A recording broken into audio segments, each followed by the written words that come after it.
Om Swastiastu, Assalamualaikum warahmatullahi wabarakatuh, salam sejahtera untuk kita semua dan salam harmoni.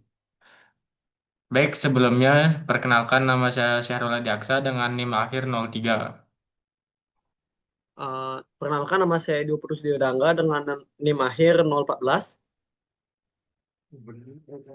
Perkenalkan, nama saya Iketu Chandra Ugrasena Putra dengan NIM akhir 018. Baik, di sini eh, kelompok kami akan mempresentasikan hasil diskusi tentang BVS dan DFS dengan mata kuliah DAA atau Desain dan Analisis Algoritma. Baik, untuk eh, penjelasan slide pertama akan dijelaskan oleh rekan saya. Baik, di sini saya akan menjelaskan tentang algoritma DFS. Nah, jadi mari kita bedah uh, algoritma DFS seperti yang terlihat pada pseudocode. Uh, Prosesnya dibagi dua, yaitu ada algoritma satu adalah fase persiapan. Fungsinya untuk memastikan semua simpul ditandai nol uh, agar tidak ada yang terlewat. Kemudian di algoritma 2 adalah inti pencariannya yang bekerja secara rekursif. Jadi konsep utamanya itu adalah menyelami satu jalur sedalam mungkin uh, hingga mentok. Lalu melakukan backtracking atau mundur untuk mencari cabang lain yang belum dikunjungi. Jadi kita next slide-nya. Nah, di sini adalah contoh permasalahannya di DFS. Oke, jadi kapan kita menggunakan DFS? Jadi algoritma ini sangat efektif untuk maze solving, ya, seperti labirin itu. Jadi karena caranya mirip seperti manusia yang sedang mencari jalan keluar di suatu labirin. Selain itu, DFS juga digunakan untuk topological sorting dalam penjadwalan tugas serta cycle detection untuk mengecek apakah ada jalur yang berputar dalam sebuah jaringan seperti itu. Jadi kita next ke slide selanjutnya. Sini adalah implementasi algoritma DFS. Jadi perhatikan graf yang ada di depan kita. Jika kita mulai dari simpul A, DFS akan memilih jalur terdalam. Urutannya dari A, kita ke B, lalu lanjut ke D, lalu ke E. Setelah di E, tidak ada lagi jalan keluar. Kemudian algoritma akan mundur ke titik persimpangan terakhir untuk mengunjungi simpul C. Jadi hasil akhir urutannya adalah A, D, E, dan C seperti itu. Nah, itu adalah penjelasan singkat dari saya tentang uh, algoritma DFS. Selanjutnya tentang BVS bisa dilanjutkan oleh teman saya Chandra. Baik, terima kasih Weda. Di sini kali ini saya menjelaskan tentang algoritma BVS. Nah, pada slide ini selanjutnya dengan DVS yang menyelap, BVS itu bekerja secara melebar, level demi level. Perbedaan teknis yang paling besar pada algoritma 2, di mana kita menggunakan struktur pada Q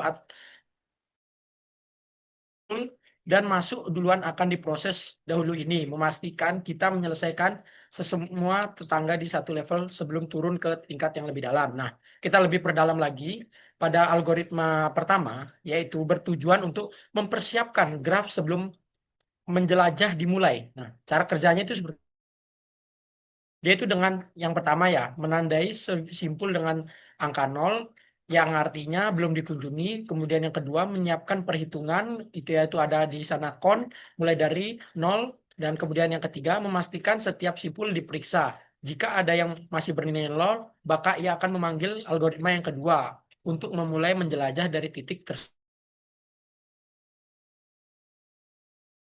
pencarian secara melebar menggunakan bantuan queue atau antrean. Cara kerjanya, antrian. Simpul awal dimasukkan ke dalam antrian, kemudian diproses. Simpul di depan antrian diambil, ditandai sebagai dikunjungi, diberi nomor urut.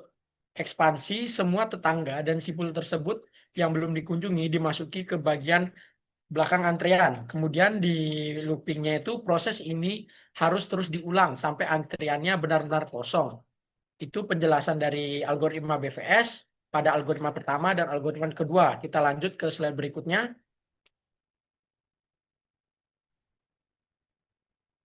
Nah, nah, ada nih contoh permasalahan BVS. Ada 4, ada shortcut patch, social networking, web cloaking, network broadcasting. Nah, contoh permasalahan BVS adalah rajanya untuk mencari shortcut path atau jalur terpendek pada graf tanpa bobot.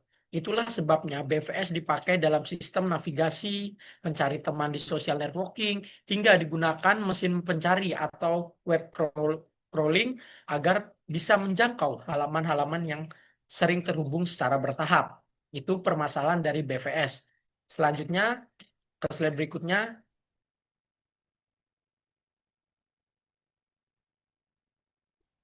Nah, ini adalah implementasi BFS pada graf. Saya sudah membuat ini, graf A, B, C, D, E, dan E. Nah, di sini ada simulasi antrian. Kita mulai dari A, masuknya A ke Q, terus kemudian proses A, keluarnya A, kan tanda A dijadikan tanda 1. Masukkan tetangga A, yaitu B dan C. Nah, proses B dikeluarkan tanda 2, masukkan tetangga B, yaitu D. Nah, yaitu sekarang ada C dan D. Selanjutnya proses C. Keluarkan C ditandai C3, tidak punya tetangga, keluar lagi, yaitu ke D. Kemudian proses D dikeluarkan ditandai 4, masuknya tetangga yaitu E. Proses E dikeluarkan tanda E5, antrian kosong. Maka hasil akhir urutan kunjungan BVS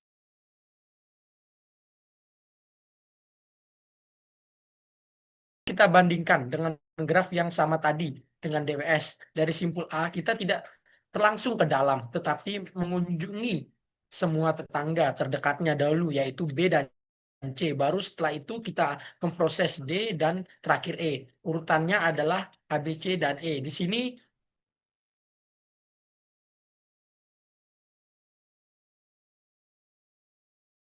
nah, selanjutnya akan dijelaskan oleh teman saya.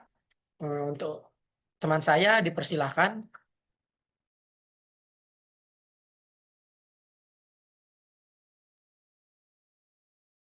Oke, terima kasih. Eh, untuk yang terakhir sebagai studi kasus, kami membandingkan keduanya pada permainan 8 puzzle, nah di mana BFS ini sangat unggul karena pasti menemukan solusi dengan langkah tersedikit atau optimal. Namun, ia sangat boros RAM karena antreannya bisa sangat panjang. Nah, jadi sebaiknya DFS jauh lebih irit memori, tetapi risikonya adalah jalur yang ditemukan bisa sangat panjang dan tidak efisien. Jadi untuk itu pemilihan algoritma harus disesuaikan dengan ketersediaan memori dan kebutuhan solusi kita. Next.